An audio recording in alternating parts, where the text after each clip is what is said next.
Hey everyone, this is the History of Gaming, lesson number 11, the Nintendo Entertainment System. All I want you to do is jot down what is your favorite Nintendo console and what is your favorite Nintendo game. So feel free to pause the video, write down your response, and I look forward to reading it when you submit your work.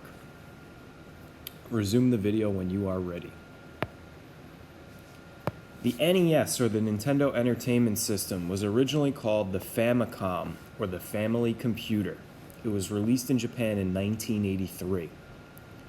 In Japan, it sold over 2.5 million units during its first year on the market.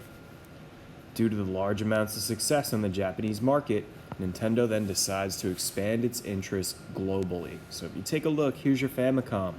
You got your little red and white controllers, your console is red and white, and this is much different than any console we've seen or any console that we will see moving forward.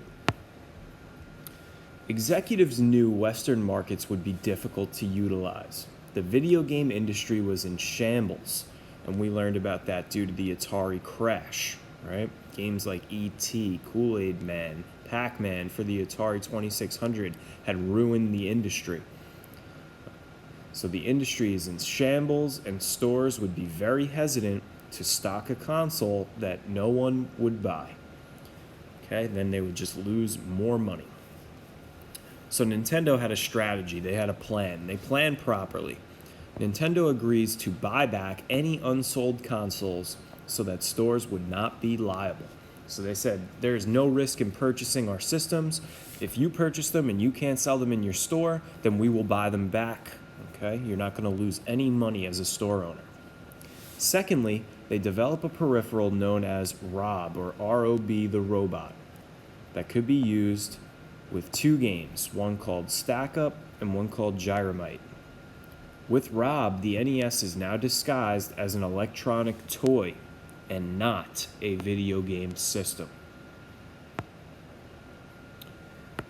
Nintendo ultimately sends a team of 30 executives and seasoned employees to that tiny warehouse in New Jersey in their American side of the business. They're going to launch the brand new console, the Famicom, which they are now bringing to the United States, and they are going to call it the Nintendo Entertainment System. Okay, they wanted to avoid any video game terminology. They didn't want to call it a console. They didn't want to call them video games, which is why they called it an entertainment system. Nintendo spends $5 million on the advertising budget for this brand new campaign, and the console was given a new design, renamed, and released in the United States on October 18, 1985, so 2 years later. Look at the major difference from the Japanese version of this console known as the Famicom, or the Family Computer, in comparison to the entertainment system. It's that two-tone gray with your black strips and some red buttons and lettering. Okay, this was supposed to look like the most advanced piece of technology in your home, and it was supposed to mimic the visuals of a VCR. I'm not even sure if you guys know what VCRs are anymore. Obviously, countless differences between the two. The color scheme is the biggest one. Okay, the controllers are similar, just the color scheme is different. But if you take a look at the consoles, the Famicom is much, much smaller than the NES. Even the game cartridges were of different shapes and sizes, okay? Your NES games are much larger, and your Famicom games are much smaller with more detail in the pictures.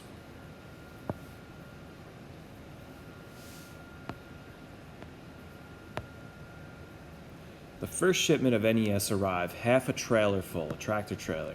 The boxes were stored in the warehouse as Nintendo tried to get retailers to put their product on the shelves when they knew this was going to be difficult.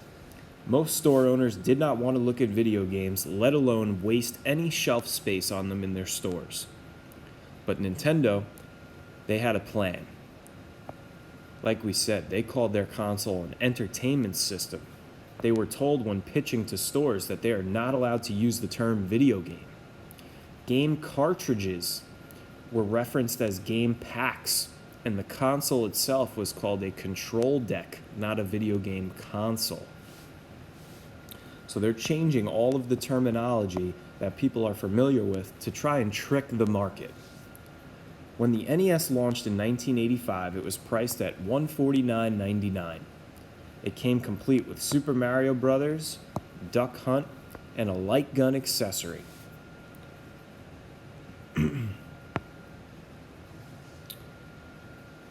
In 1983, we discussed that the video game crash had occurred in large part because of a lack of consumer and retailer confidence in video games. Right? Terrible games hit the market and ruined the consumer's trust. To deter production of games which had not been licensed by Nintendo and to prevent people from copying their games, they installed the 10NES lockout chip system into their gaming console. The packaging of the launch lineup of NES games bore pictures of close representations of actual on-screen graphics. So you went and grabbed that box off the shelf, you could look at the little pictures on the box and see exactly what type of games you were purchasing. Last, the official Nintendo seal of quality is printed on all of their licensed games, accessories, and packaging. What this states is that Nintendo is promising and guaranteeing the quality of this product. If you have any Nintendo games at home, feel free to go take a look at them now. On the back of the casing, in the booklet on the inside, maybe even on the disc or on the cartridge itself, you will see this official seal of quality in some way, shape, or form. So Nintendo contacts a company called Worlds of Wonder. Right? They made two of the most popular toys that year, Laser Tag and Teddy Ruxpin. They said if they can get Nintendo into the big department stores that their toys are in, then they could have a percentage of Nintendo's sales. World of Wonder agrees to this deal, and now, whenever a store called and wanted to order Laser Tag or Teddy Ruxpin, Worlds of Wonder would require them to order 500 NES consoles.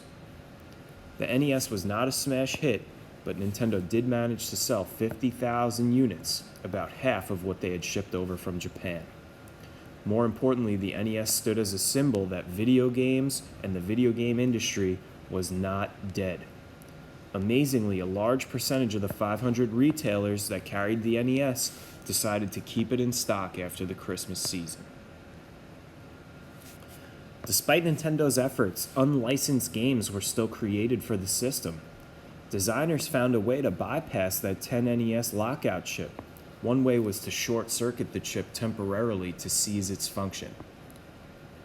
However, Atari Games creates unlicensed software for the Nintendo Entertainment System under the name Tengen.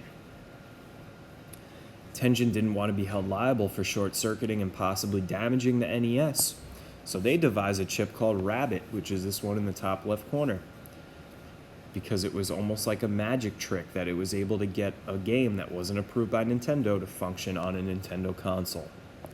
It was later discovered that their patent was acquired illegally. They were sued by Nintendo and lost, so Atari takes another big hit. Tengen games for the NES can be recognized by their gold wrapping. So if your parents or yourself, you have an NES at home, take a look at some of the games and see if they have any of this gold wrapping made by Tengen. Here's some of the products here. You have the Nintendo Zapper, you have ROB the robot, and ROB stood for Robotic Operating Buddy. Right? He would move colored discs. The only problem was he was so slow that it made gameplay pretty impossible.